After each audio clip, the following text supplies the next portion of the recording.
Dieu vous bénisse. Dieu vous bénisse. Que Dieu vous bénisse encore. Acclamons encore pour le Seigneur. Gloire à Dieu. Il mérite notre louange. Il mérite nos acclamations. Il mérite notre adoration. Amen. Que Dieu vous bénisse. Tu sais la personne qui est à côté de toi, c'est lui Dieu. Dis-lui, bonjour Monsieur Dieu.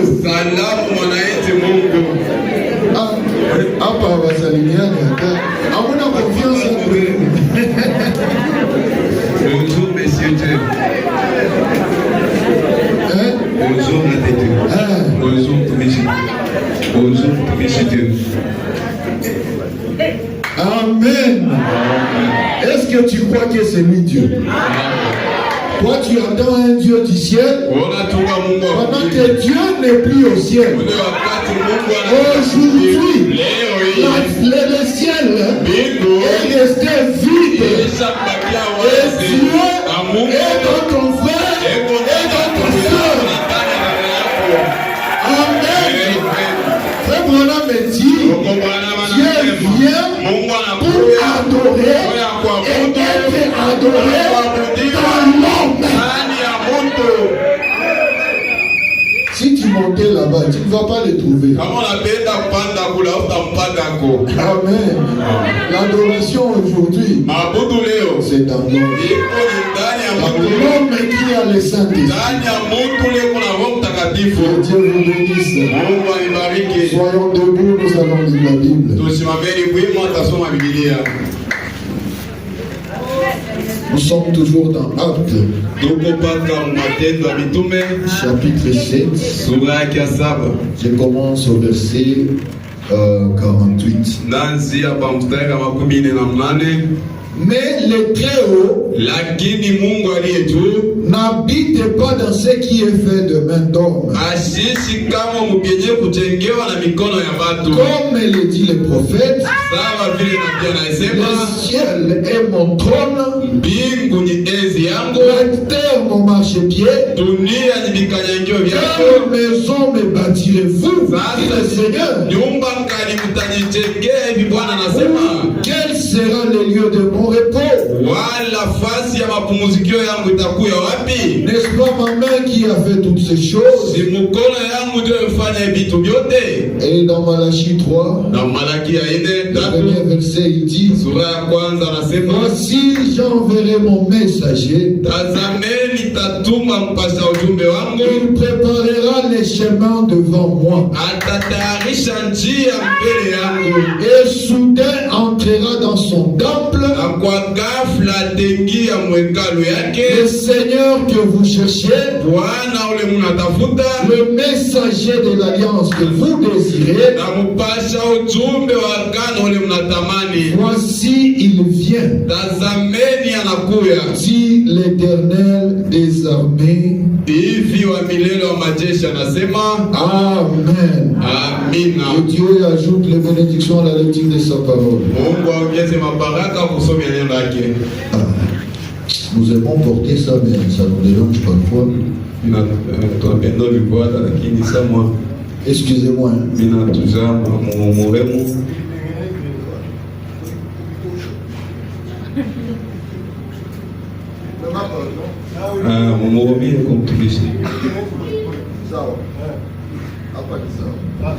Ok, que Dieu vous bénisse. Nous sommes dans notre sujet, le mystère du temple. Vous savez, la parole de Dieu, elle est éternelle. Et on ne peut pas la terminer. Amen. Mais avec ce sujet, je crois on va mettre un point et une virgule. Si c'est la volonté de Dieu. Amen. Le mystère du temple. Nous sommes en train de parler du temple. hekalu. Et Frère Branham nous a dit, Na ndugu Branham anatuambia connaître Dieu, asema njoo kutambua et Mungu pour mieux l'adorer, na njoo kumwabudu il mzuri, faut connaître sa nature, inapasha kujua hali connaître son yake, origine, inapasha kujua kula là anatokea, où il vit. kuna fasi Parce anaishi. que Dieu aujourd'hui Mungu leo a une adresse. eko na anwani. Amen. On ne peut pas chercher, on n'a pas besoin d'un Dieu Hatuna na lazima ya qui Mungu n'a pas d'adresse. ule ana na anwani. On ne saura pas comment les chercher. Hatutajua kwa kwenda mtafutie, lakini Si nous connaissons son adresse, kama tunajua anwani si nous lake, savons où nous allons les trouver, kama tunajua kwa kumupata, nous n'aurons pas beaucoup de problèmes. hatutakuwa na mambo C'est mingi. pourquoi la Bible nous dit Kwa maana Biblia que nous inatuambia sommes les temples du Saint. asema tuko mahekalu Nous ya Mungu sommes les mtakatifu, temples du Dieu vivant. tuko hekalu ya Mungu aliye Il hai, a plu à Dieu na imempendeza de Mungu demeurer dans des hommes. apate kuingia ndani ya bana na ndani ya wanaume na wanawake. Et quand Dieu vient, Na wakati et Mungu habite anakuja en toi, anaingia ndani tu yako, n'es plus la même personne. asema ona mtu ule moyo wa zamani, haitakuwa C'est unaishi, Christ qui vit en lakini toi. itakuwa Kristo anaishi Et ndani là, tu es yako, un vainqueur. na pale unakuwa Tu es mshindani, un créateur. unakuwa mumbaji. Amen. Frère Branham nous dit Ndugu Branham que anatuambia, nous sommes soumis à Dieu. asema wakati tunamtii Nous Mungu, sommes tout puissants. pale tunakuwa na uwezo Il n'y a yote, pas de limite à ce que tu peux na faire. hakuna mpaka damu ya kupilo utapenda kufanya. Amen. Si tu veux quelque chose, Kama unapenda kitu, tu es un créateur uko et mumbaji, tu peux créer la chose. utezi kumba kile Si kitu. tu veux un bon atmosphère, Kama unapenda c'est hali à toi de nzuri, le créer. ni wewe ndio unapaswa kuiumba. Amen. N'attends pas qu'il y ait un ange qui t'aide. Usichunge malaika Il shuke ne viendra pas. akwakumbie Et à yatakuya, toi de faire la chose. lakini ni wewe ndio unapaswa kutimiza kile kitu. Lakini mambo C'est parce kubwa que vous et moi, ni tu mwe na nous mie avons oublié notre identité. tunasabu anwani wala chanzo chetu. Amen. Identité. Tunasabu kile tuko. Amen. On te demande comment tu t'appelles. Nakuuliza jina lako ni nani? Je ne sais pas. Oh, jina langu Shiyu. Tu viens d'où? Unatoka wapi? Je ne sais pas. Shiyue kule Tu vas où? unaenda wapi? Je ne sais pas. Shiyue kule minaenda. Quand on voit quelqu'un qui est comme ça, Kama unaona mtu wa il vile, souffre de l'amnésie ule mtu ana ugonjwa malaria ya kichwa et il a besoin na eko na lazima de soins. ya Et c'est matunzo, ça que les chrétiens sont na aujourd'hui. ndio kile Bakristu beko Les leo. chrétiens sont amnésiques. Bakristu pesa Ils ne savent kukoswa, pas qui ils sont. abajue kile Ils ne pesa, savent pas d'où ils viennent. abajue kule Et ils ne wanatoka, savent pas où na ils vont. kule banenda abajue. Alors nous avons besoin Hapa tuko na de lazima docteur Jésus ya munganga pour nous Yesu, rappeler qui nous sommes. ndio atukumbushe kile tuko, atuambie Nous venons de l'éternité. asema tunatoka Nous sommes kumilele seulement dans le temps. na tuko tu wakati, lakini tunarudia tena kumilele. Amen. Amina. Alors nous avons parlé de beaucoup de choses. Tulisemezea vitu mingi, Nous avons vu où était Dieu tuliona kule Mungu là avant le commencement. mbele ya mwanzo, Et Dieu était un esprit. na Mungu akuyaka Il roho, remplissait toute la terre. hakuwa anatiasha dunia mzima, Il était El Ela Elohim. alikuyaka El Ela Il Elohim, se suffisait lui-même. hakuwa anajiendesha yeye Il mwenyewe, n'avait besoin de personne. hakukuwa na lazima ya mtu, Mais en lui, lakini ndani il yake avait des attributs. hakuwa na makazi, En lui, ndani il yake avait une nature. mulikuwa umbo mwa Parce qu'il fulani, était un père. juu akuwa Mais il baba, n'avait pas des enfants. lakini hakukuwa na watoto, Il était un guérisseur. hakuwa Et mtunzaji, personne n'était malade. lakini hakuwa mtu na Il kwa mgonjwa, était Dieu. hakuyaka Mungu, Mais il n'y avait pas quelque chose pour lakini l'adorer. hakukukuye kitu cha Parce que kuabudu, Dieu veut dire. juu Mungu ni kusema kitu ya kuabudu. Alors il a commencé sa création. Sasa alianza Et umbaji la yake, première chose que Dieu a na créée, kitu ya kwanza kile c'était son propre corps. ilikuwa ni mwili yake Le mwenyewe, logos, ile la uzima, colonne de feu, nguzo ya la moto, théophanie, ile teofania, l'ange du Seigneur. malaika c'était le Fils. Le Logos qui a créé, c'était le Fils de Dieu. Amen. Et nous avons parlé longuement et nous allons essayer de continuer. Nous avons dit aussi que dans l'Ancien Testament, Dieu est resté sous cette forme-là de feu. Et pour le voir, il fallait que tu sois un souverain sacrificateur. Et le souverain sacrificateur voyait qu'une seule fois par an. Et pour entrer dans les lieux très saints, il y avait des conditions. Le souverain sacrificateur devait se sanctifier. Parce que s'il entrait là-bas étant sale, ayant un péché, Dieu le tuait. Amen. Mais dans le Nouveau Testament, Dieu dit, il serait mieux que j'aille vivre parmi mon peuple, pour que mon peuple puisse me connaître, pour que mon peuple puisse me toucher, pour qu'il y ait une communion avec mon peuple. Et c'est ce qu'il a fait. Il a pris un corps de chair, il est venu et il a habité parmi nous. Amen. Mais étant parmi nous, il n'était pas satisfait. Il s'est dit non. Jusque-là, mes enfants ne sont pas encore des dieux.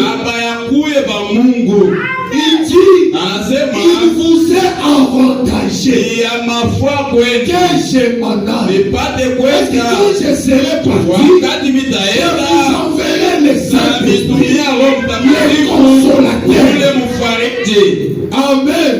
C'est là où nous avons dit que Dieu a fait une alliance. Et cette alliance, Branham me dit, c'était une alliance chinoise. Et nous avons expliqué ça. Il dit, quand les Chinois partaient aux États-Unis, ils ne savaient pas parler l'anglais. Ils ne savaient pas écrire l'anglais. Et les Américains aussi ne savaient pas les Chinois. Comment est-ce qu'ils devaient communiquer? Comment ils devaient faire l'affaire? C'est là que les Chinois prenaient un morceau de papier. Parce qu'ils ont amené les machines là-bas pour le pressing. Alors ils prenaient un morceau de papier. Il déchirait au hasard. Il vous donnait un morceau et il gardait un morceau avec vos vêtements.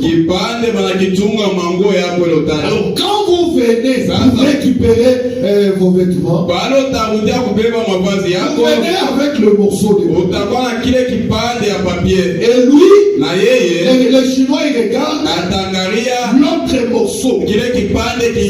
Si ça correspond, alors il donne vos vêtements. Et c'est ce que Jésus-Christ a fait. Il s'est déchiré en deux. Il a pris son corps, il a laissé un corps à la droite du Père et il a envoyé son Esprit Saint. Amen.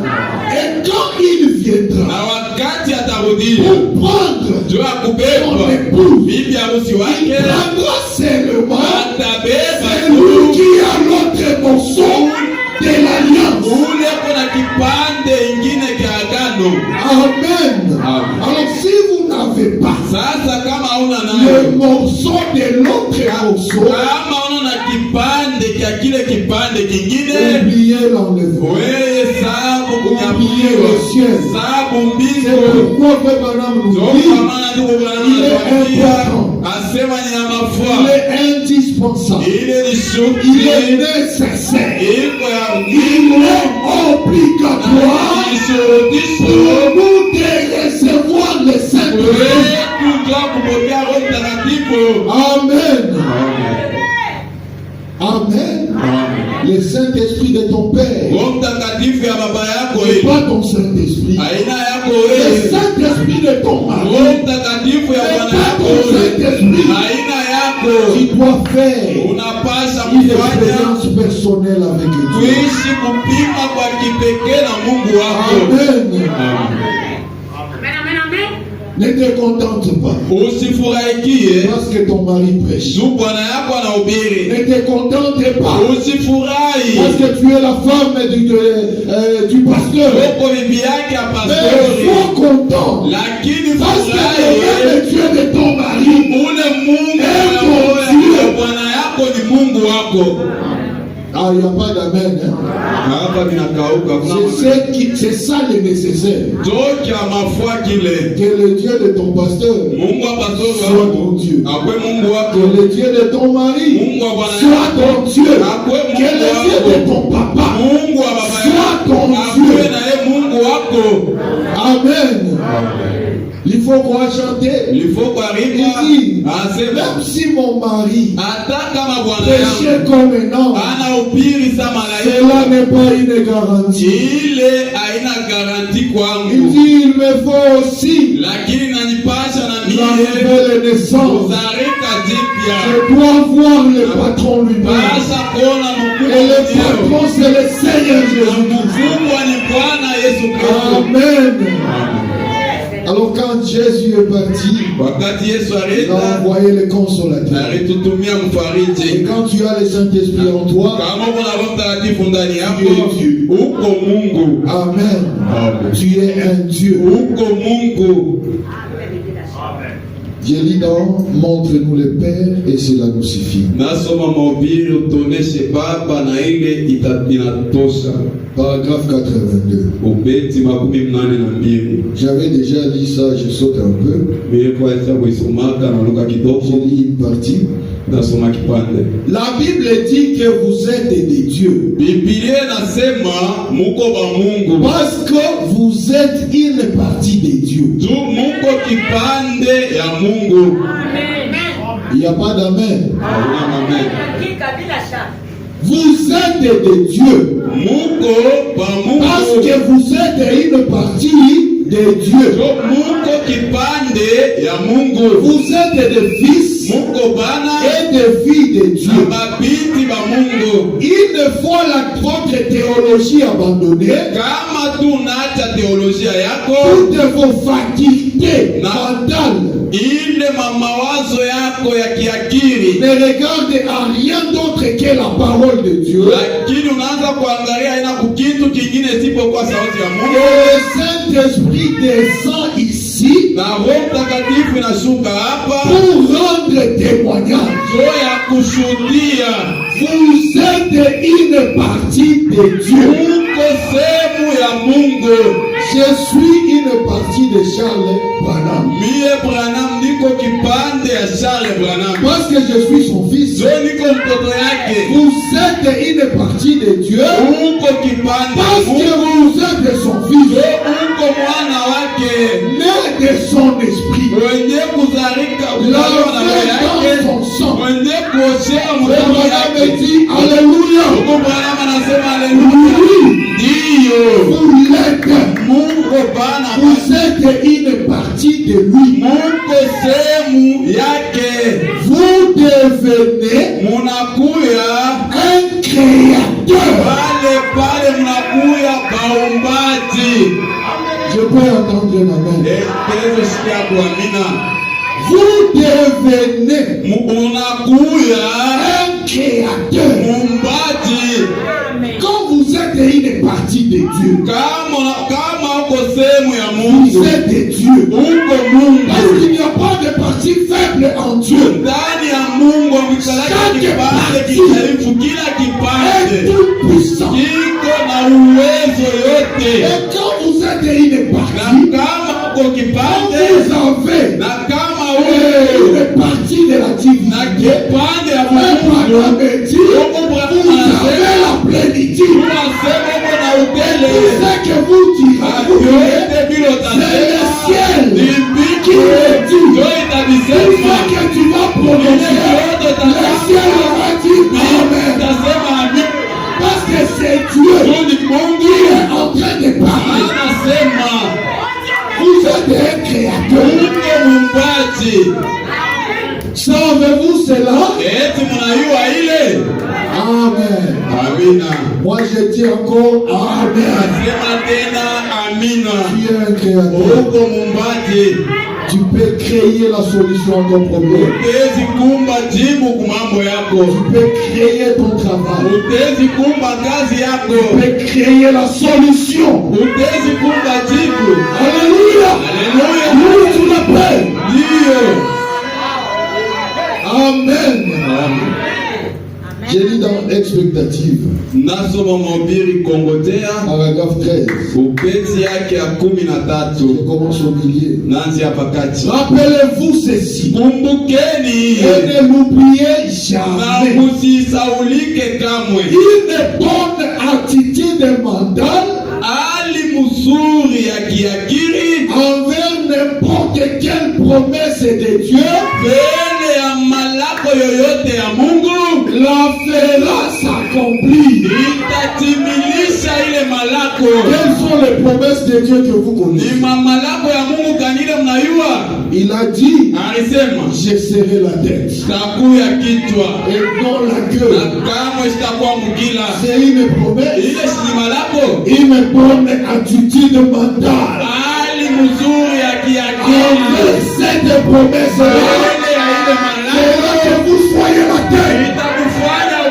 Il a dit, ma volonté parfaite, c'est de vous voir heureux et en bonne santé. Une bonne attitude mentale face à cette promesse l'amènera à s'accomplir. Pourquoi un enfant de Dieu doit plaire? Non. Cela doit changer. Pourquoi nous devons plairer? Nous qui avons ce message, pourquoi plairer? Même à Moïse, Dieu a dit, pourquoi s'écrire? Pourquoi crier? Nous avons les possibilités. Élie et les gens là de l'Ancien Testament n'auraient pas rêvé d'avoir. Ils ont voulu vivre dans cet âge. Mais la Bible nous dit qu'ils ont regardé la loi, ils ont salué et ils sont morts. Mais nous, nous marchons en plein de nous. Et nous pleurons. Une bonne attitude mentale. Amen. Envers n'importe quelle promesse.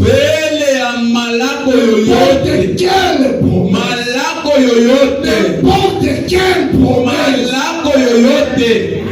Il a dit, parmi nous, il n'y aura pas de stérile. Il a dit, parmi nous, il n'y aura pas de femmes qui avortent. Il a dit, parmi nous, il n'y aura pas de pleurs.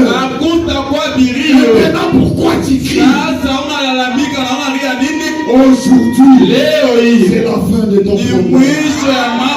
Si tu le crois, tu verras la gloire de Dieu. Aujourd'hui, c'est la fin. Je sais de quoi je parle. Najua kile Je sais où je najua fasi ile Je sais qui je suis. Et j'ai dit ce matin, tu as la solution à ton problème. Au nom de Jésus. Maintenant, prends ton attitude. Ton attitude de mental. Envers cette promesse. Et tu verras Dieu le faire. Il le fera sûrement. Avant qu'il soit un menteur. Oh, le Dieu que je crois, il ne ment jamais. Amen. Alléluia. Il dit, il ne faut pas de dons de guérison pour guérir le malade. Oh pasteur, c'est toi qui as les dons. Viens pour moi. Oh serviteur, viens pour moi. Il ne faut pas de dons de guérison pour guérir le malade. Oh, moi j'ai un don. Oh, j'ai un don. C'est bon. Mais pour guérir, il ne faut pas de don. Qu'est-ce qu'il faut offrir le bonhomme? Toutes les personnes ici présentes ont le droit d'affronter Satan n'importe où.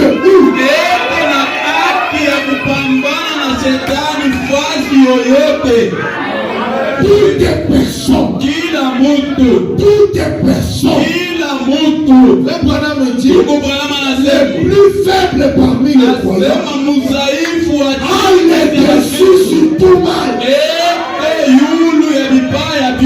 Alléluia. Les plus faibles de tous les croyants ont les dessus sur tout mal.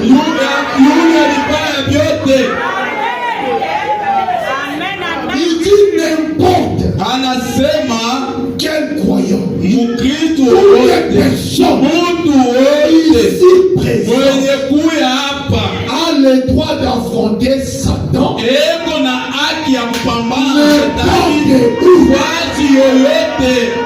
S'il est un chrétien, et de le vaincre sur n'importe quel terrain.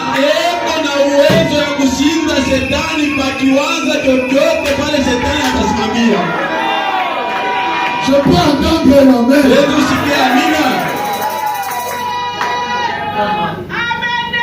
Tu peux vaincre le diable n'importe quel terrain où il se trouve. Et le diable le sait très bien. Il sait très bien que tu es un vainqueur. Il sait très bien que tu es tout est puissant. Amen. Mais ce qu'il fait, il vient te prêcher. Tu sais ce que tu as fait. Toi, tu n'es pas un enfant de Dieu. Quand il commence à te prêcher, tu prêtes les oreilles. C'est là le problème.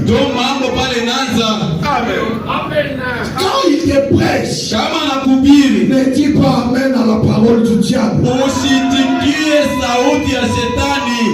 Tu te dis, toi tu es un pécheur. Non, je suis déjà sauvé par Dieu. Mais tu as fait ceci.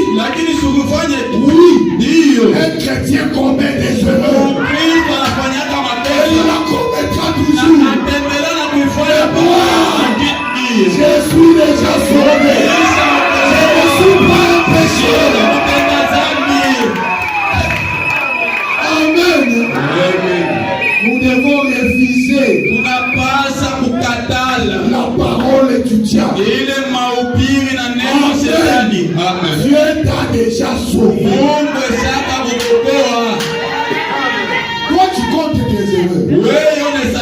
makosa. Tu ne crois même pas au pardon. Na usamaha yenyewe uyamini. Oh, j'ai demandé pardon. Oh, Mungu usamaha. Je sens encore la condamnation. Lakini nasikia hukumu. C'est toi-même qui es le sorcier de ta vie. Wewe ya njoo na tu as demandé pardon, c'est tout. Usha kuomba msamaha unaishia pale. Je sens comme ça. Oh, nasikia sana. Mungu yangu ule. Il n'a pas vraiment pardonné. Asikulisamehe. C'est toi qui penses cela. Ni wewe ndio unawaza kiasi. C'est le diable qui t'étudie. Na ni shetani ndio anakuambia hivyo.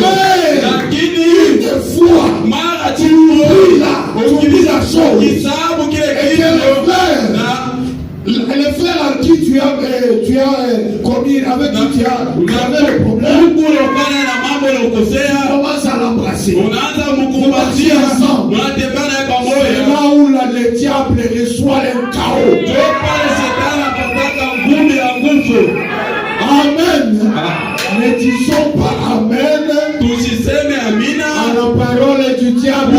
Neno ya shetani. Disons amen à la parole de Dieu. Tusemeni amina. Et qu'est-ce que la parole de Dieu nous dit? Neno Mungu anatuambia nini? Toutes les personnes ici présentes Kila mtu a le droit d'affronter le diable eko na haki ya kupambana na shetani n'importe où nafasi yoyote et de le vaincre kumushinda sur n'importe quel terrain où il se trouve. kwa kiwanja chochote pale atasimamia.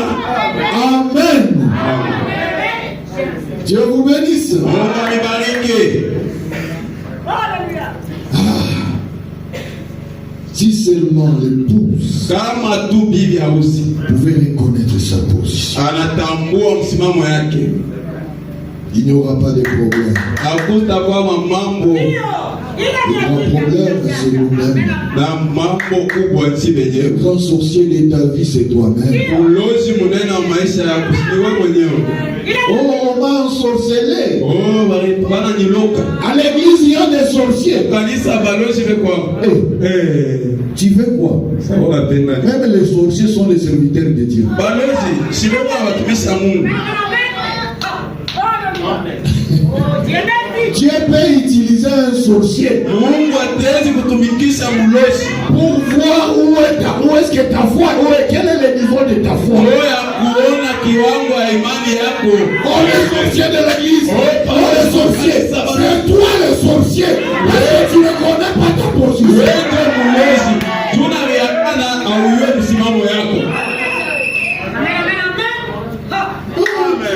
J'étais là-bas, j'ai senti, on m'a frappé. Nasikia banitwanga mkuki. Tu n'as pas prié, tu viens seulement comme ça. Akuombe unakuwa tupaka hivi. C'est toi le sorcier. Si wewe ndio mlozi. Hein? L'arme d'un chrétien, c'est la prière. Silaha ya Mkristo si maombi. Mais tu pars, tu laisses la prière. Lakini wewe unaenda unaenda unaacha silaha. Quel genre de soldat tu es? Uko askari wa jewe. Un sorcier Mlozi ne peut rien contre toi. asina na uwezo juu yako. Même s'ils font des réunions. Hata kama wanafanya mashauri.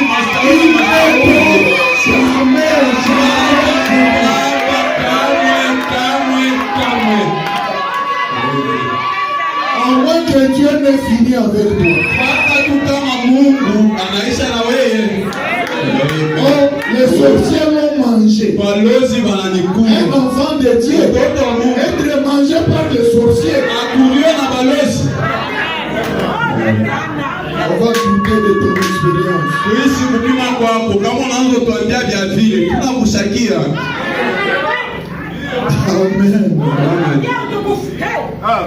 Les sorciers. Balozi. C'est d'ailleurs c'est la force la plus faible qui existe. Ile bulezi ndio nguvu ya chini sana kwa nguvu yote.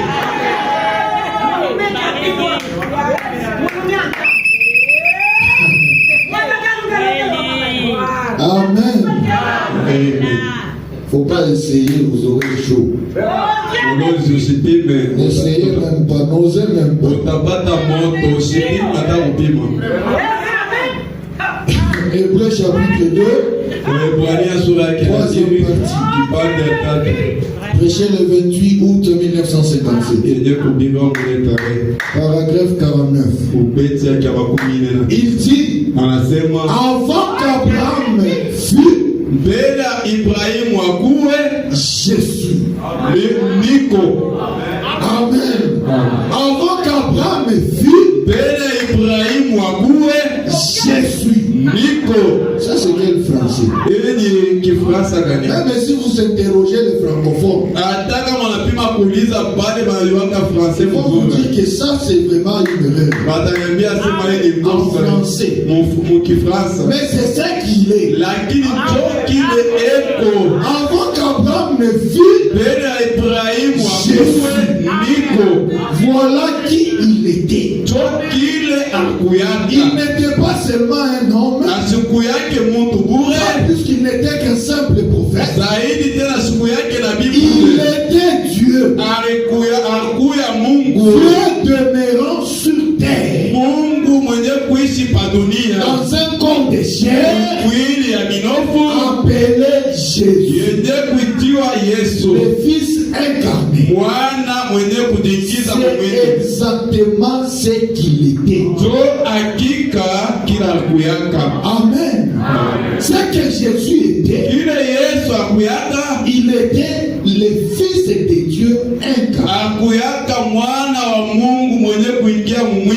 Et c'est ce qu'il a voulu que toi aussi tu sois. Un Fils de Dieu incarné. Il est Fils de Dieu incarné. Amen. C'est ce que Dieu veut que tu sois. Il veut que tu aies le dessus sur tout. Amen.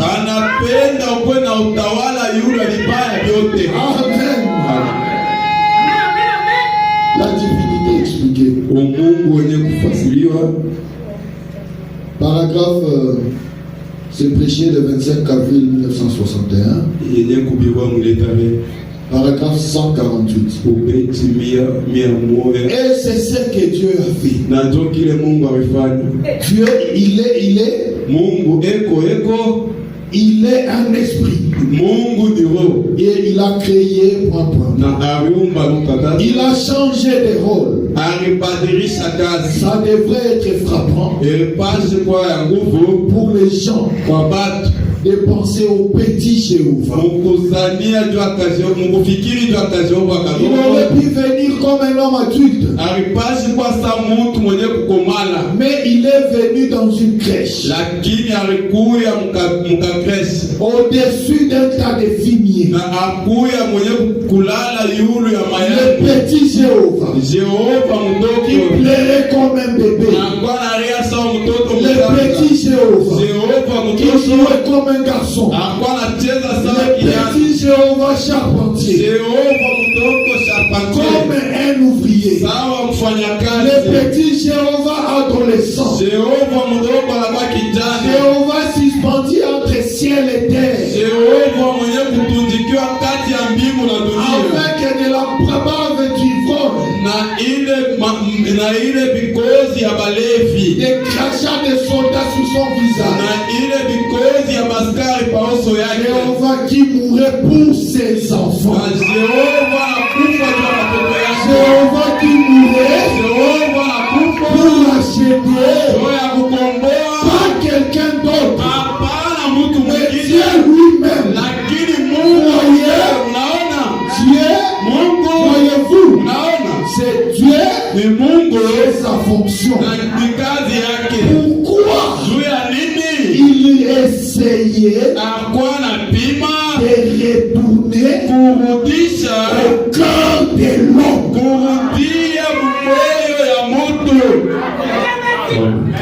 Amen.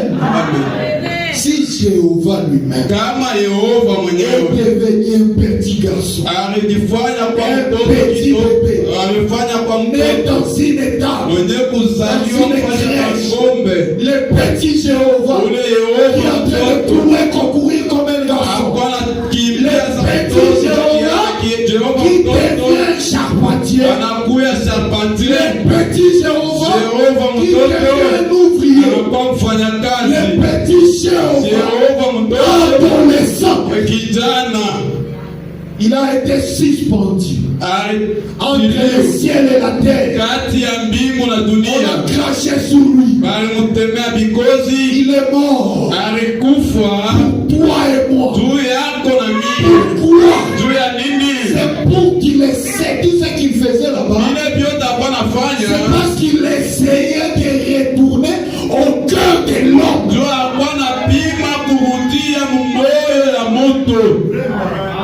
Est-ce que je peux entendre Est-ce que vous le croyez? Il voulait retourner dans ton cœur. Il est mort pour que toi et nous puissions devenir lui. Frère Branham me dit, il est devenu moi. Il est devenu moi pour que moi je devienne lui. Il est devenu pécheur pour que moi je devienne saint. Amen. Amen. Que Dieu soit loué. Vous savez, la clé de ton bonheur, c'est entre tes mains. Dieu veut que tu sois heureux. Amen. Tu as longtemps souffert. Mais nous devons refuser les colis piégés.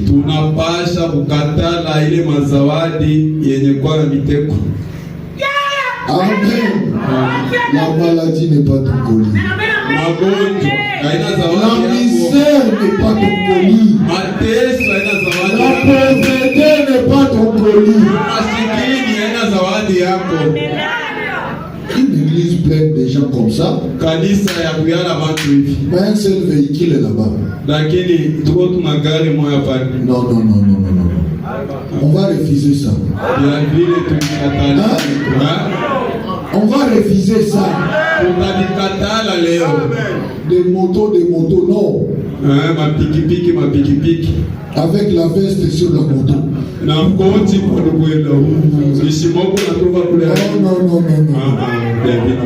On va refuser ça. Papa Chilombo. Véhicule, Papa Chilombo. Uzagari, papa. On refuse de miettes.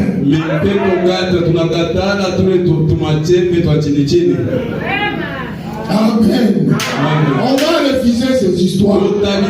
Qu'est-ce que les païens ont fait pour avoir ces histoires-là? Ou qu'est-ce que l'autre a fait pour l'avoir? Il a fait quoi? Aujourd'hui, il reçoit ton véhicule. Reçois-le au nom de Jésus. Madame, moi, on peut dire madame. Comme on a pas l'esprit faible et tout. On peut dire magari.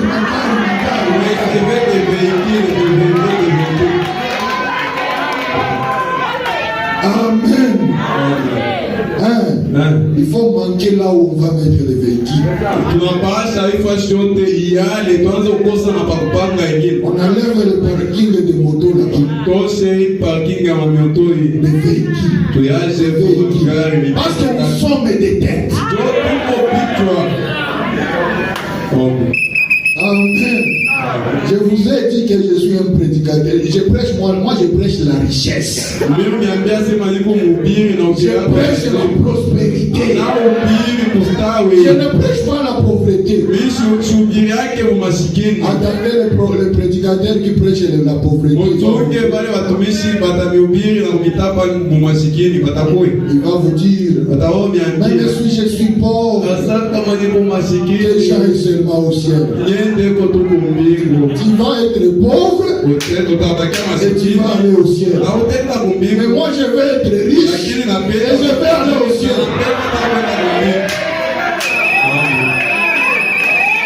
C'est bien. C'est bien si tu veux être pauvre. Ça n'engage que toi. Mais quand nous serons là-bas, là tu vas te demander. Moi aussi tu es arrivé ici.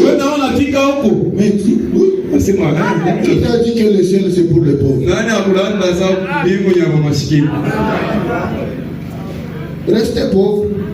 Mais moi et Aaron, nous serons des riches.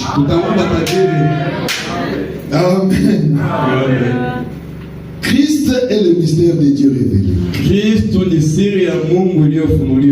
Prêché le 28 juillet 1963. Paragraphe 160. Il dit, tu es exprimé en Jésus-Christ, qui était à la fois Père, Fils, Saint-Esprit, la plénitude de la divinité corporellement. Maintenant, toute la plénitude de la divinité corporellement habite dans son église. Toute la plénitude de la divinité corporellement habite dans son église.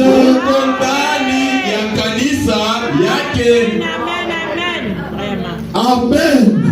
C'est dans son église. Qu'est-ce qui est plus fort que la divinité? Rien.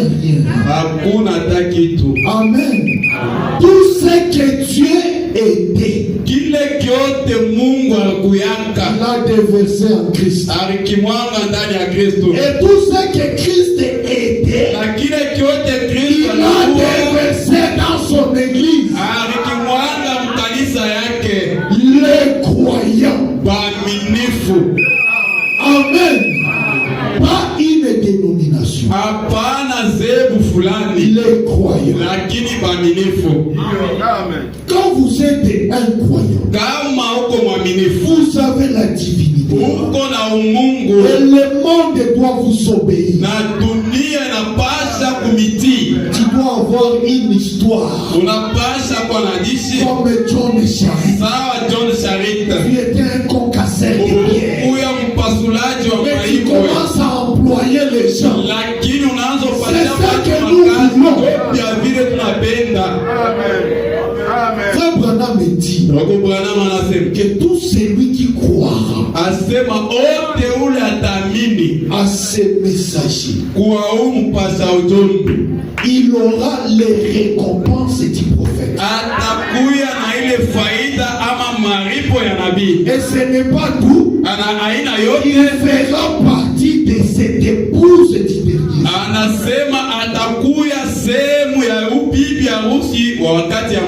Amen.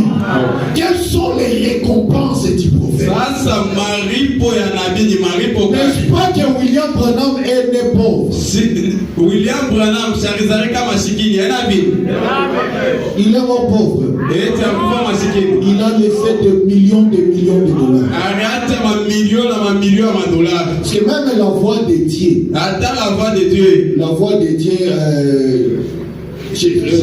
non, publication. Oui, il fonctionne avec l'argent du prophète. Ses enfants nagent dans l'argent qu'il a laissé. Un prophète qui pouvait maintenant déchirer les chiens.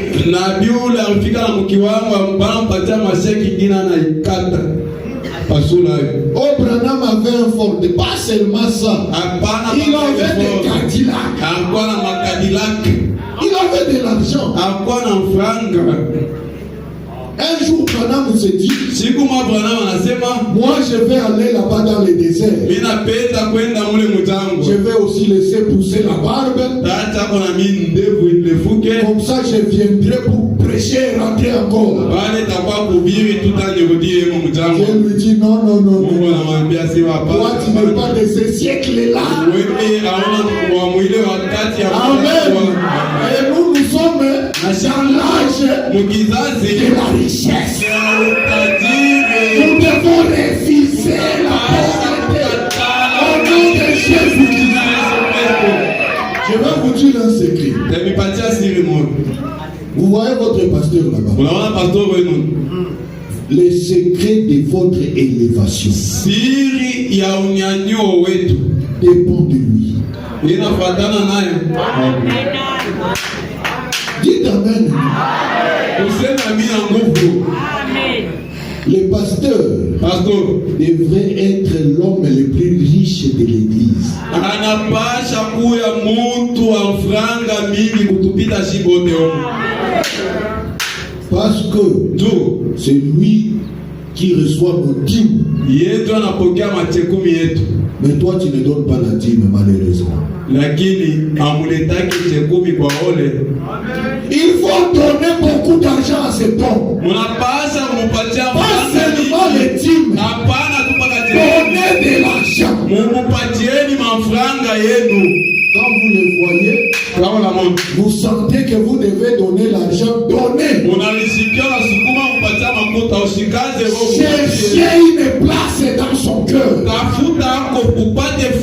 Et vous serez bénis. On a m'amène à Zinagogue.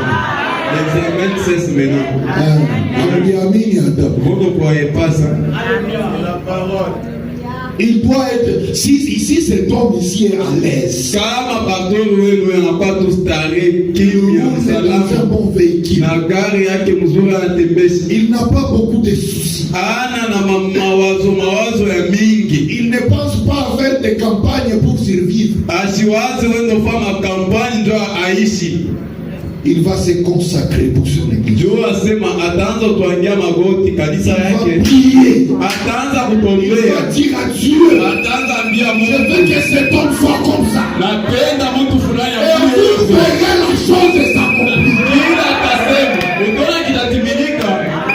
Mais le grand problème, c'est que nous laissons ces hommes vaquer dans d'autres occupations.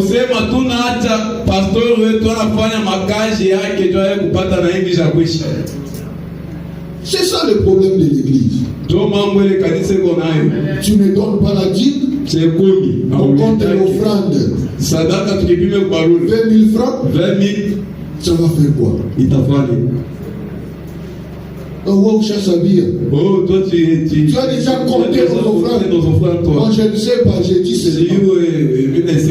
D'ailleurs, je n'ai même pas préparé ça.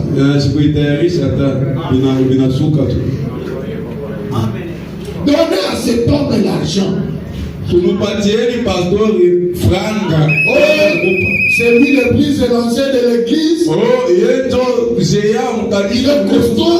Il a de l'argent. Qui vous dit qu'il n'a pas de problème? Donnez de l'argent. Vous serez bénis. C'est ça le secret de la bénédiction. Quand vous négligez l'ange que Dieu a placé devant vous, oubliez la bénédiction de Dieu.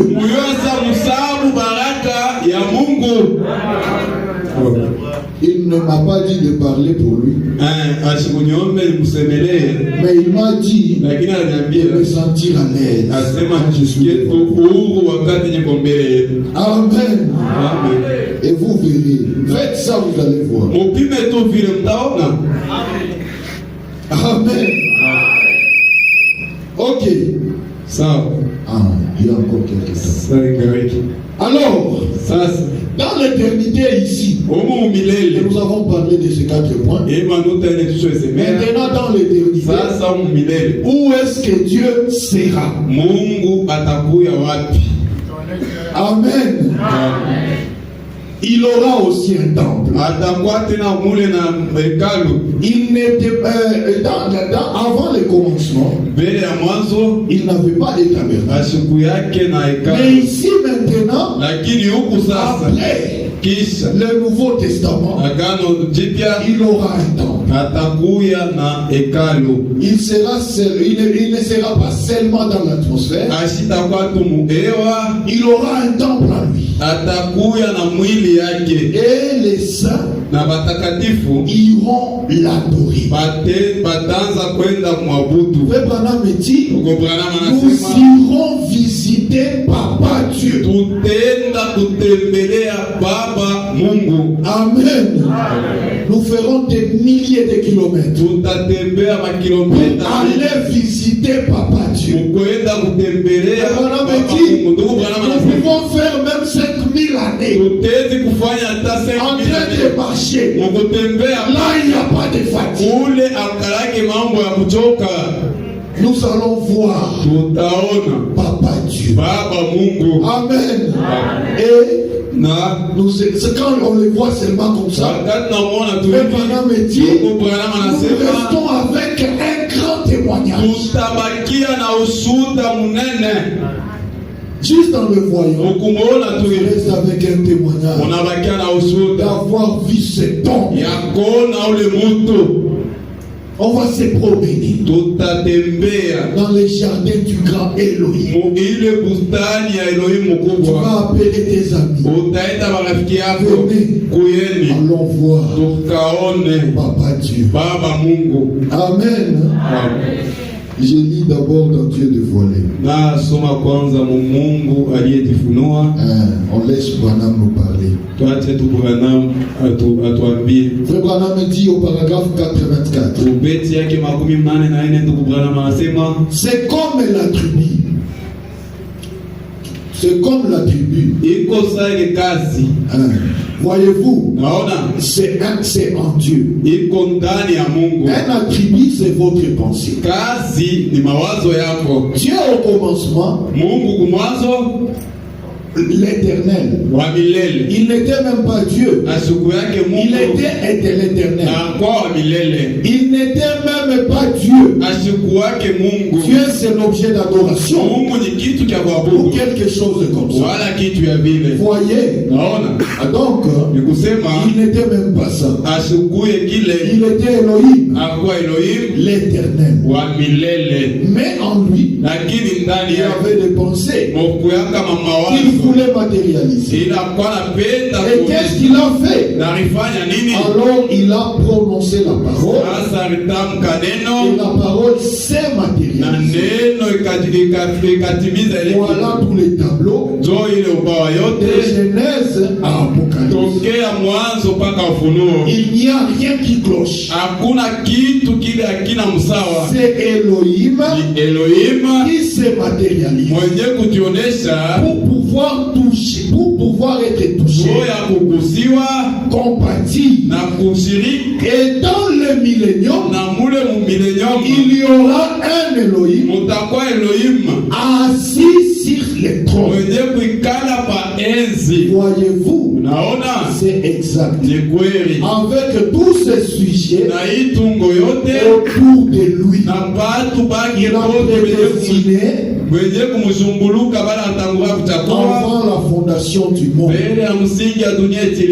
Donc là aussi dans le millénium, il y aura un Elohim assis sur son trône. Mais sur son trône, ce sujet autour de lui. Il n'est plus la pensée. Il est assis sur son trône. Ce sujet autour de lui. Amen. Et moi, je crois que le millénium a deux applications. Ça c'est moi. Ça c'est moi qui crois comme ça. Je ne sais pas si les pasteurs enseignent ça comme ça. Deux applications. Quand on croit le message, c'est le millénium. Quand vous croyez au don de cet homme, c'est le millénium. Mais c'est le millénium spirituel. Quand vous avez Christ en vous, c'est le repos, c'est le millénium, le 7e jour. Et le 7e jour, c'est le repos. Amen. Mais aussi, il y a un millénium de vie.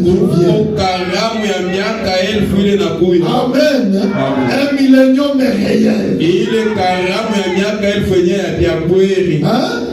Pour le quoi tout pourquoi est-ce que tunasema ya kinaganaka? Là l'est on dit ya kinaganaka. Un kinaganaka. Un millénium réel. Voilà. Il faut voir des gens qui soient civil. C'est ça. Il y aura aussi un millénium réel. Amen. Et il y aura un Elohim assis sur son trône avec ses sujets autour de lui. Et je crois de tout mon cœur que Life Tabernacle sera parmi ses sujets. Alléluia. Amen. J'ai lu dans la demeure future.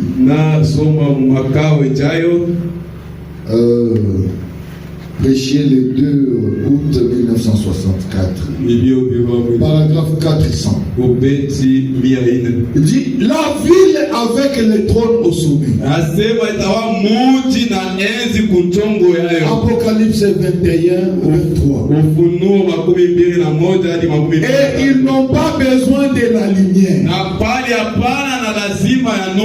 Car l'agneau et le Seigneur Dieu en est la lumière. L'agneau et le Seigneur Dieu en est la lumière. Vous savez, quand vous lisez les prophètes, il faut faire attention.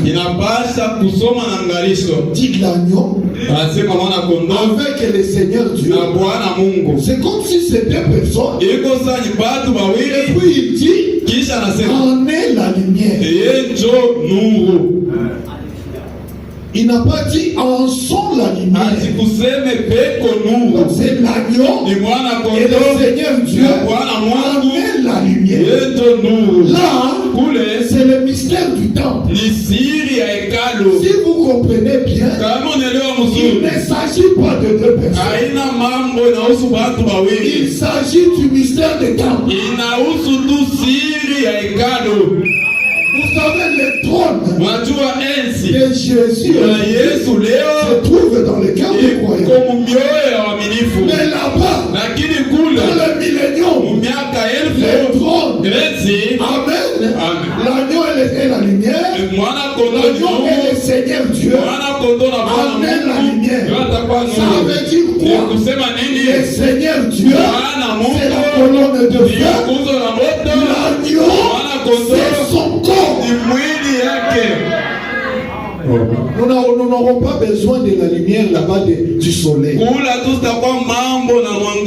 que l'agneau et le Seigneur Dieu en est la lumière. Amen. J'ai lu paragraphe 437. Maintenant, mais celle-ci n'en a pas.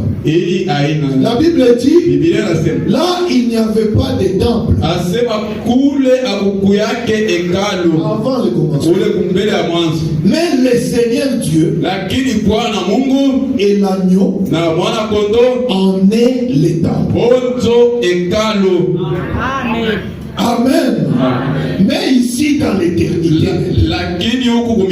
ici il n'avait pas de dents. Mais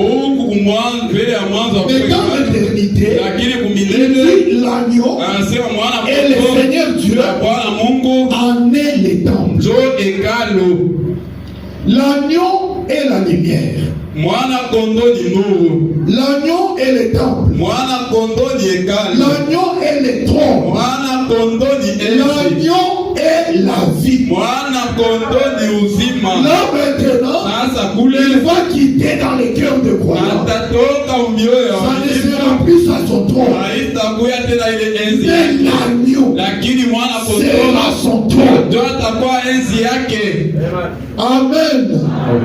Vous voyez, tous ces temples ont un objet qu'ils adorent. Mais dans cette ville, dans la nouvelle Jérusalem, dans l'éternité, c'est lui l'objet. Amen. Il est avec son peuple. La lumière de son esprit inonde la ville pyramidale.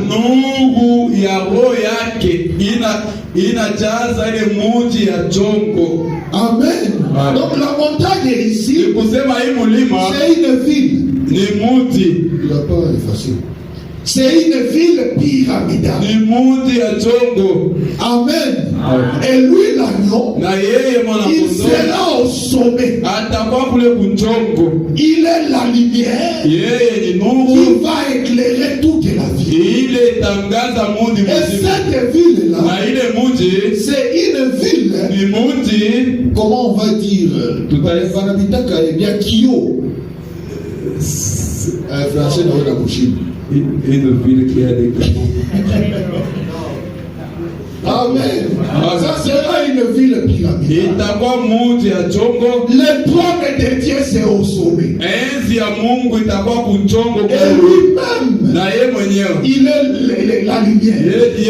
Lui-même, il est le trône. Lui-même, il est le temple. Et il sera en train d'éclairer la ville. Nous n'avons pas besoin de la lumière du soleil. Il n'y aura pas la nuit. Il n'y aura pas le jour. Nous serons toujours seulement dans l'éternité. Frère Branham me dit, avant même que tu ne pries, Dieu va tout exaucer. Tu n'auras pas besoin de prier. Là, nous serons autour de lui. Autour de lui. Nous serons là. Sur la montagne sainte.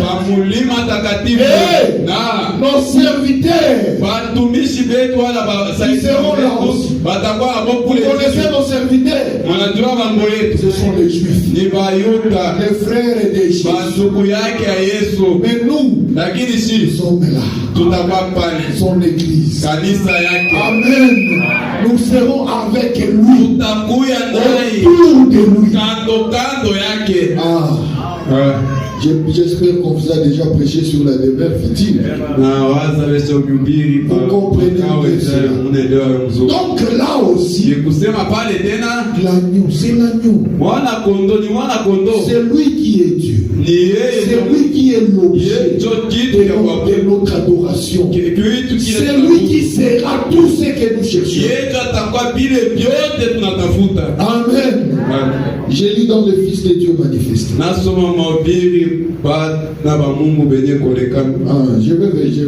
Je vais terminer à temps aujourd'hui.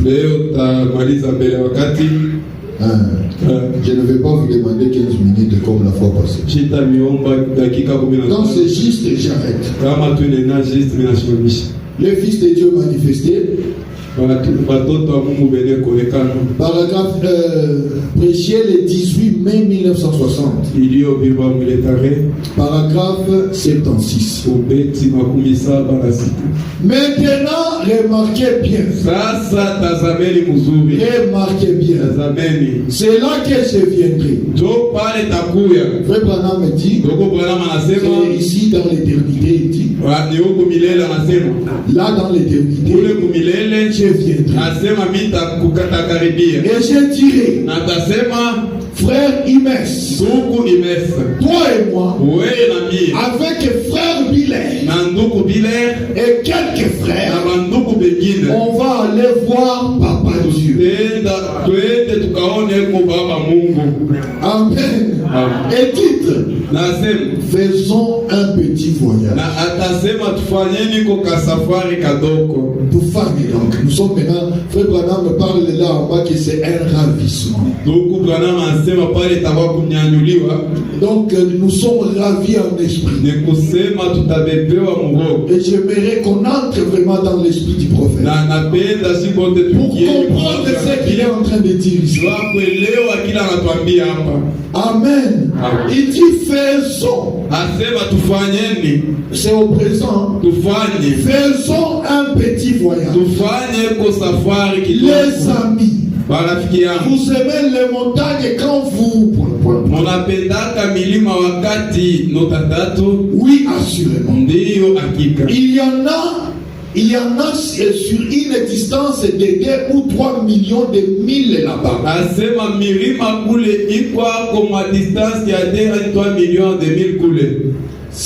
Dans ce nouveau monde, allez-y, parcourez-les.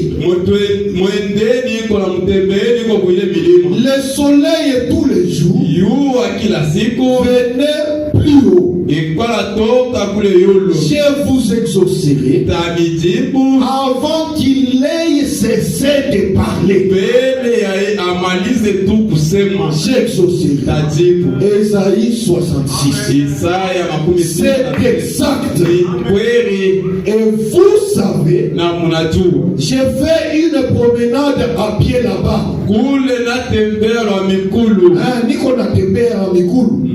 Une promenade à pied là-bas. Tous ensemble, on fait une promenade à pied.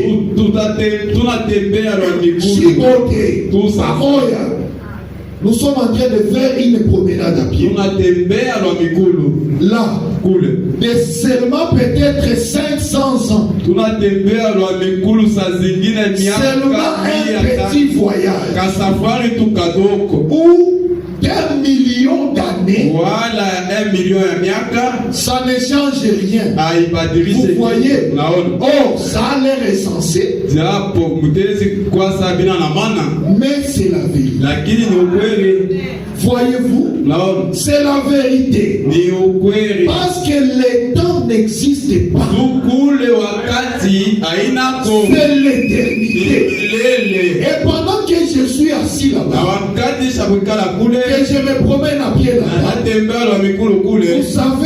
vous savez-vous qui je rencontre là-bas? J'ai dit, tiens, mais voilà, Sœur Georgie Brice. Eh bien, Sœur Georgie, il y a longtemps que je t'ai vu. Elle a toujours la même apparence. Voyez, elle a peut-être 10 millions d'années, mais elle est toujours aussi jeune. Elle sera là, en train de gratter les dents de quelqu'un. Je regarde et c'est Cheetah, les lions. Je dirais, comment ça va ce matin, Cheetah? Miaou. Comme un petit chat. Donc, là aussi, les lions ne seront pas méchants. Vous n'allez pas fuir les lions.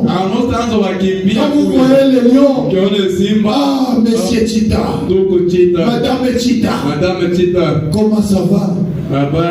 Va vivre comme un chien. Ah, c'est ça qu'on écrit là. Moi, j'ai été là-bas. J'ai parlé avec quelques sœurs près de la grande fleuve. Il y a là-bas. kule. On est peut-être resté là-bas 500 ans. Tulibakia na hapo mkongea saa zingine miaka 500. Frère Branham n'a pas accompli 500 ans. Ndugu Branham asikuendeshe miaka 500. Mais quand il était là-bas, il a fait 500. Lakini wakati ambapo unafanya 500. Est-ce que vous comprenez cette mathématique? Tu mnaelewa hii hesabu? C'est pourquoi il a dit ça paraît insensé. Donc kwa maana asema bina mais c'est la vérité. Ya bila maana lakini ndio kweli. Amen. On est peut-être resté là-bas 500 ans. Il voit à le regarder. Donc il est resté en train de regarder les lions avec la Sainte Georgie. Oh, ça allait recenser. Mais c'est la vérité. C'est tout à fait vrai. C'était ça l'intention de Dieu. Eh bien, soyez bénis, Sœur Georgie. Il n'y a aucun danger. Absolument aucun. Quand on est là-bas, il n'y a aucun danger. Dans l'éternité, il n'y aura aucun danger. Absolument aucun. Le soir, nous monterons au sommet de la montagne. Et nous dirons, oh Papa Dieu, un jour j'étais perdu. Oh Papa Dieu, un jour j'étais dans la boue du péché. Tu m'as sauvé. Et bien, les gens qui ont essayé d'exprimer ça, ils sont devenus fous. Les gens qui ont essayé d'exprimer la gloire, la bonté, la douceur, l'atmosphère qui est dans la présence de Dieu, ils sont devenus de fous. Amen. Alléluia. Où est-ce que je tiens? Eh bien, les gens qui ont essayé d'exprimer ça, ils sont devenus de fous. Tiens, cet homme qui a composé les derniers couplets du cantique Oh amour de Dieu, kuandika ile kipande ya mwisho ya mwimbo ya mapendo ya Mungu. Mapendo ya Mungu. Iko kubwa sana. Maintenant celui qui a composé les derniers cantiques, les derniers couplets, unaandika kipande ya mwisho. Il dit qui a écrit sur le mur, akiandika kwa ukuta d'un asile d'aliénés, ya nyumba moja ya betabazimu. Il voulait exprimer la bonté, la grandeur de Dieu. Mais comme il était devenu fou, on l'a interné dans un asile de fous. Et lui, il prend, je ne sais pas si c'est la grève, il commence à écrire, exprimer l'amour de Dieu. Et il dit, il essaie d'exprimer l'amour de Dieu. Il s'est abaissé pour sauver les pécheurs. Et il a fait son amour descendu pour nous sauver. Vous et moi. Amen. Et dernier couplet on chante comment encore? Si les océans étaient pleins d'eau et les cieux et le parchemin, si le chichaketi était une pluie et qu'on commençait à décrire l'amour de Dieu, cet amour-là déchirait les océans. Il n'y aura pas de livre qui pourra contenir l'amour de Dieu. Alléluia. Aucun livre, aucun rouleau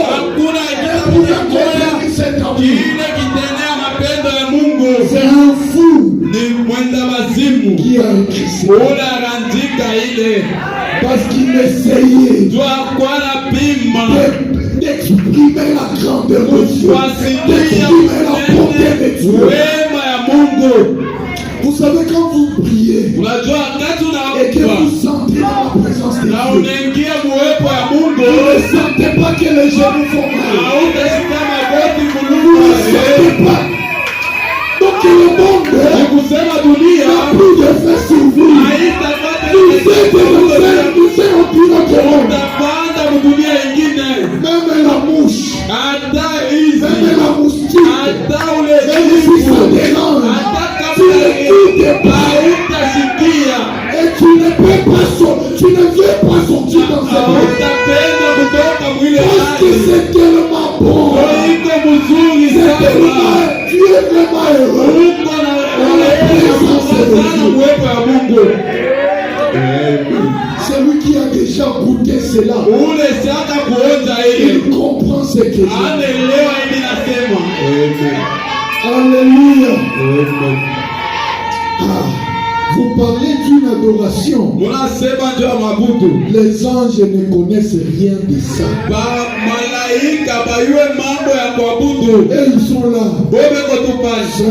Mtakatifu, mtakatifu, Et mtakatifu. l'Éternel descend. Wa milele wa majeshi, mtakatifu, mtakatifu, Et mtakatifu. l'Éternel descend. Wa milele wa majeshi, mtakatifu, mtakatifu, Et l'Éternel descend. C'est ça l'adoration. Sio kuabudu kwa malaika kule. Mais Lakini attendez quand nous allons arriver là-bas. ongojeni wakati tutafika Nous kule. allons l'adorer. Tutamwabudu. Vous parlez d'une adoration. Unasema juu ya Les mabudu. anges ne connaissent rien de ça. Kwa malaika bajue mambo ya kuabudu. Même quand vous voyez dans un songe, Hata kama unalota mundoto, vous voyez un ange, unalota il malaika vient, wanakuya, il commence à chanter. anaanza kuimba Je t'ai perdu. umepotea mpotevu mwe dunia. Chassez cet ange-là. Ule malaika wa giza ni pepo mchafu. Où est-ce qu'il a été perdu? Malaika poteleaka wapi? Ils connaissent la rédemption. Eti anayo ukombozi. Il connaît quoi? Anajua nini Il est malaika? seulement là. Pale Il ne sait même pas. asijua Être pécheur, c'est quoi? mkuya Être sauvé, c'est na quoi? kuokolewa kwa nini? Oh, j'ai passé. Il chantait quoi? Il chantait quoi? Le cantique d'adoration. De la rédemption. Non, c'était là-bas. C'était pas. C'était le diable. Amen. Ah, c'est comme ça, il faut connaître la parole. Oh, il m'a dit, il commence d'abord par chanter. Et puis il commence à te dire qu'il faut que ça, ce n'est pas un message de Dieu. Amen. Un ange, tout ce qu'il sait, il est là à faire aller ses ailes comme ça, aller venir dans tous les sens. Alléluia. Alléluia. Alléluia. Alléluia. Eh oh, miséricorde. Quand il est question kama inahusu de savoir que j'étais perdu mambo ya kuyua sema nilikuwa et kupotea que maintenant na hapa je sasa suis retrouvé, que inapatikana j'étais mort nilikuwa et que je suis revenu à la vie. narudia kuuzima. Oh Dieu, que j'étais péché, sema nilikuwa que safi, j'étais souillé, nilikuwa buchafu, que j'étais un dépotoir. nilikuya fasi ya buchafu. 83. 83 Il dit, anasema voici ce que la vie a de mieux à vous offrir. oneni kile uzima itezi kumipatia sawa kizuri. Hapana uzima, maisha. Maisha Faut faire la différence. oneni kile maisha itempatia La kizuri. vie que nous avons ici, Hii maisha tuko nayo, tout ce qu'il a à nous offrir de mieux, kile iko nayo kya kutupatia kizuri sana c'est d'être des souillures, ni kuya des babuchafu, dépotoirs. kuya mafuasi ya buchafu. C'est tout ce que la vie a nous. Donc ile maisha tuko nayo natupatia. Vous êtes déjà allé au dépotoir de Golgotha ici. Usakwenda kufuasi ile Golgotha antiaka buchafu pale. C'est l'endroit à l'odeur la plus infecte que j'ai jamais passé. Asema ni fuasi moja iko na harufu ya kuleta magonjwa zaidi ya mafuasi yote ile nishaotembea. Dans cette vieille fumée, ça me rend malade rien que de la sentir.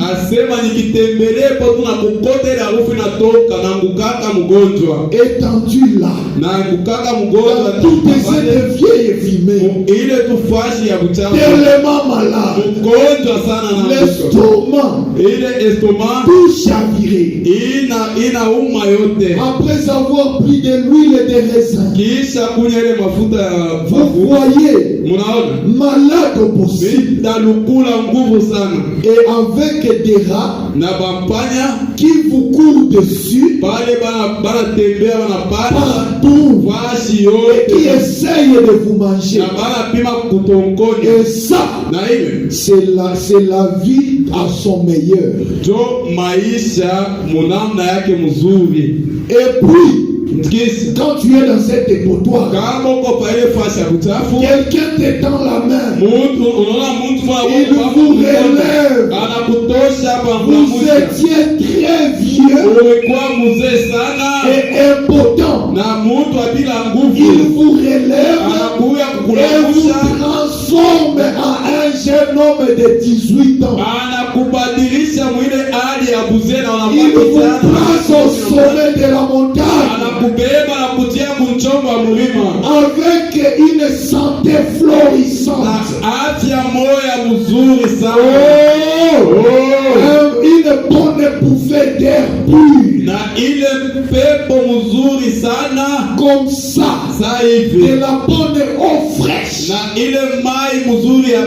Est-ce que voudriez-vous jamais retourner dans ce dépotoir?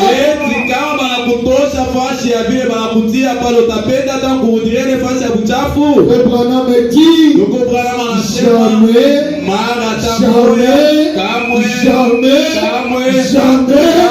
pas question de retourner à ce dépotoir. Amen. Quand nous serons dans sa présence, c'est bon ici, c'est un dépotoir très sale, un Lazare.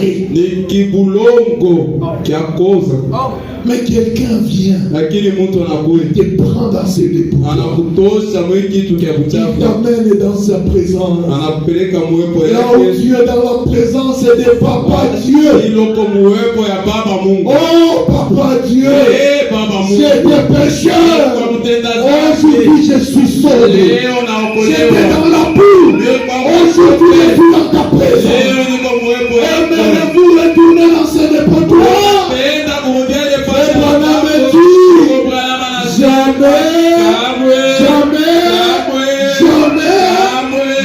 Jamais, pas question de retourner dans ce dépotoir.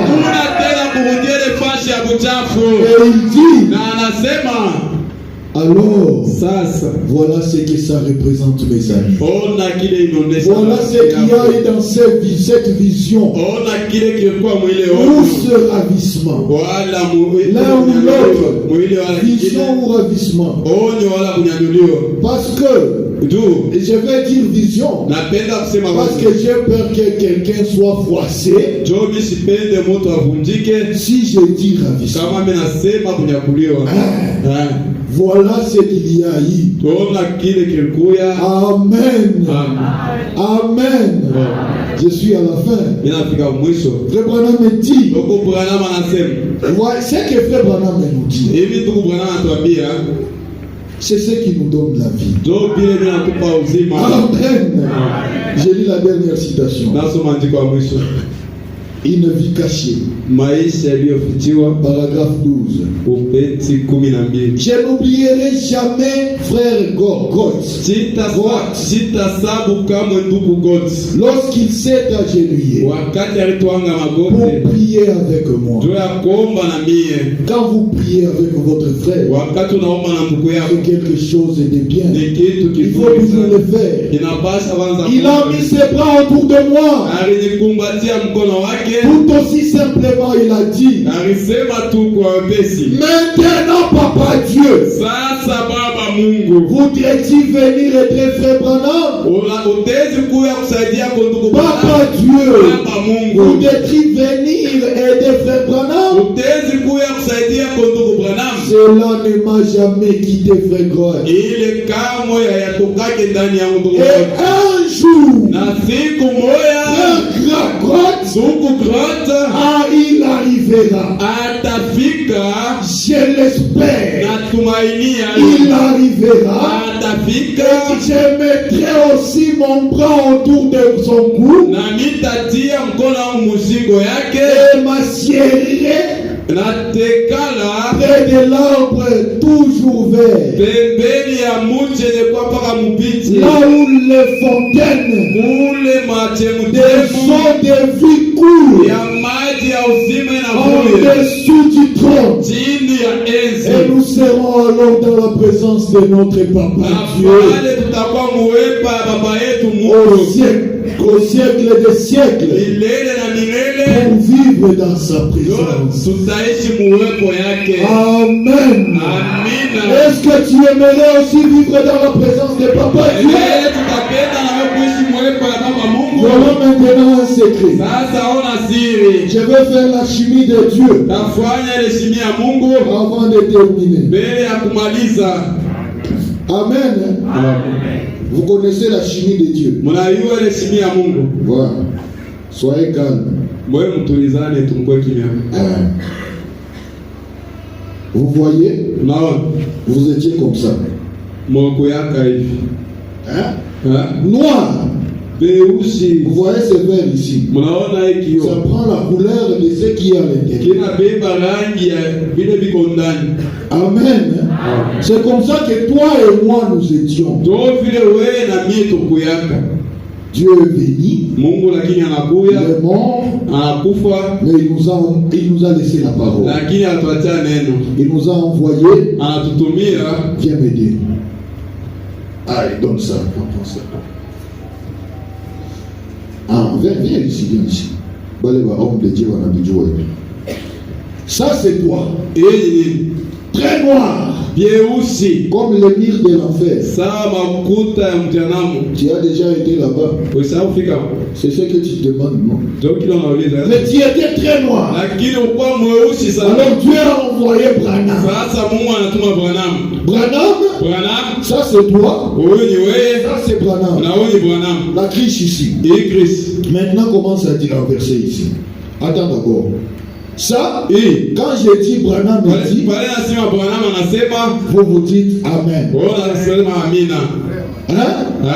Branham va commencer à parler. Parce que quand il parle, c'est l'eau de la vie qui sort de lui et entre en toi pour chasser la moisissure. On commence. Branham me dit. Je ne sens pas. Branham me dit. Branham me dit. Branham me dit. Branham me dit. Branham me dit. Branham me dit. Branham me dit. Branham me dit. Branham me dit. Branham me dit. Branham me dit. Branham me dit. Voilà ce que tu deviens. Arrête la parole de Dieu.